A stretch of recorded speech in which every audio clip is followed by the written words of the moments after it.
Moving house is said to be one of the most stressful life events you can face. I think that's probably true, isn't it? But less than a year after moving into their new build, one Worcestershire family have been forced to move out again because it's riddled with more than 350 faults. This really is stressful. I mean, everyone expects a few snagging things, little bits and bobs that are wrong, but 350? It's huge, isn't it? Well, Craig Wakeman and Tracy Bickford moved into their new Bovis property in Inkborough last October. A string of snagging issues soon turned into major issues with the windows, roof, walls, kitchen and bathroom. Right now, the house is wrapped in scaffolding and judged uninhabitable by the local council. The family are now living in another house on the estate. They've been speaking to our political reporter, James Pearson. Yeah. Let me take you around to the front, James.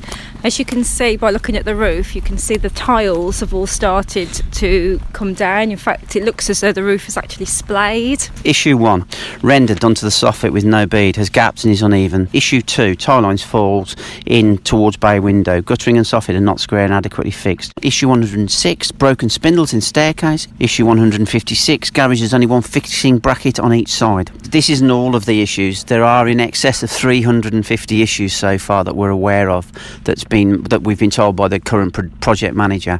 These don't include the major structural works like the roof, nor does it include the wall externally and so on and so forth. It's riven with faults, this house. It's absolutely ridden with faults. It should never have been signed off. I think we have to ask questions around who from the NHBC signed this house off and who from Bovis Homes signed this off. The council have actually declared the house uninhabitable. Because obviously they've seen the house and the work that's needing to be done. You know, there's no kitchen in it, there's no heating in it. They've all had to be ripped out. They've all had to be ripped out. There is nothing left in the downstairs at all, in the kitchen or anywhere. There's still internal walls that have got to come down. There's still issues and concerns around the integrity of the roof. How much is this debacle cost in terms of family emotions, family finances? The emotional side of things is incalculable, isn't it? Because you sort of just have to deal with it and get on with life. But the upset that it's caused has been astonishing. And I think for me, it's that abdication of responsibility by Bovis Homes. Yeah, initially, we were overjoyed to be in a brand new house. But unfortunately, as you start living in it, then the errors start occurring and the disappointment, let down, the stress has been horrendous. So right now, you are paying what you'd be paying if the house was perfect, there was nothing wrong with it. Absolutely right, yeah. And you know, we joke about it that you've got more rights when you buy a kettle than you have when you buy a house. You know, you hand over your money for it, and once it's done, legally, you're only the company are only obliged to put right the faults that they've made in building the house. What can Bovis do to make this right? Is there anything they can do now? Have you lost trust in them or? Without a shadow of a doubt, because everything they say they're going to do, they haven't actually delivered on anything. And we're at a point now that when they say they're going to do something, we actually have to phone up and check ourselves to make sure that has been carried out. I think for us, we'd probably want our money back and look elsewhere. And I would certainly never buy a brand new house ever again.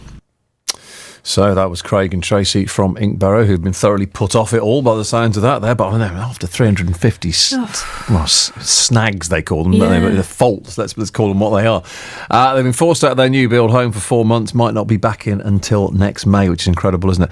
A survey by the House Builders Federation last year suggested 98% of those who bought a new home reported, some 98% reported problems within a few months of moving in, 41% reporting more than 10 problems. Phil Waller is a retired builder and a site manager who now runs an advice site for people buying new homes. Phil, good morning. Good morning. So you've been on kind of both sides of this. You're giving people advice now, but you used to be a builder. Why does this happen? No other product would. If you say you bought a brand new car, it wouldn't be acceptable, would it, for the manufacturer to keep popping out and fixing it? But it seems okay on a new home. Well, the problem is they don't pop out and fix it in a lot of cases. I mean, these people have been out of their home for 4 months, and most PLC house builders can build a whole house in 4 months. So they're showing a complete lack of urgency in resolving this. Is that the problem, the amount of time it takes for them to just go up or be thrown up, as people might say? Not necessarily. I mean, this particular house was built during the winter months, so there is a problem with the weather and the shorter daylight hours, which would make the timing of when it would be finished less predictable. But at the end of the day, it should just be delayed and built perfect rather than rushed and people move in and then it's put right over the next sort of 2 years to 5 years. Phil, is that the problem? And I've bought 2 new build homes, and I was talking to one of the guys on site and this was 10 years ago, and he was saying that the pressure, he was fitting kitchens, and he said the pressure to put them in from the gaffer is immense because obviously they're on such time constraints. Is that the thing? It's just trying to make these houses, build them as quickly as possible? Well, that's one of the problems, because what they say is it's got to be finished by the end of that month, because the people have been told they can move in by the end of that month. If they'd actually given themselves a month's buffer, if a house is finished for a month and it's empty, then that's all well and good. But if it's rushed and people are moving in with wet paint, there's nothing can be done. Once the homeowners have been told that they can move in, then if they've sold the house, as in this case, they've really got to move in on the day. They've got their removal vans, everything's booked up. So it does put pressure on, but it's all preventable. If there was proper planning with this, none of this would happen. And there'd be time to do the inspections and go back if necessary and put the work right. The industry's just got this greed to get the money in as quickly as possible and move on to the next plot. Is there enough help, though, enough legal recourse for people in such a situation where they have so many faults that need fixing? There's none at all, unless the home buyer instructs their solicitor, which in a lot of cases is recommended by the house builder, which should never happen, that's another issue, and say don't complete until we're happy with the house, and then risk probably being taken to court. And in that case, they've still got to find alternative accommodation if they've sold their own home, and there is absolutely no legal recourse. I mean, on October the 1st, James Brokenshire announced at the Conservative Party conference that a statutory new home ombudsman was being created, which would at least give home buyers somewhere to go to that's totally independent of the industry and pay realistic compensation, especially in cases like this where the people are living in temporary accommodation for 4 months or more. Phil, thank you very much. So there we are. That's Phil Waller, retired builder. Now runs a website for people who are buying new homes, gives them advice. Obviously, we wanted to speak to Bovis Homes. We contacted them for a response. They haven't put up a guest. Instead, we have this statement. It says our absolute priority is to deliver the quality home that the family deserve, and we apologise that their customer journey with us has been so disappointing over the last 2 years. Throughout this process, we sought to reassure Mr Wakeman on the structural integrity of the property. A specialist independent engineer has now assessed the work required, and his initial view, shared with the customer and our representative during the survey, was that there were no major structural issues.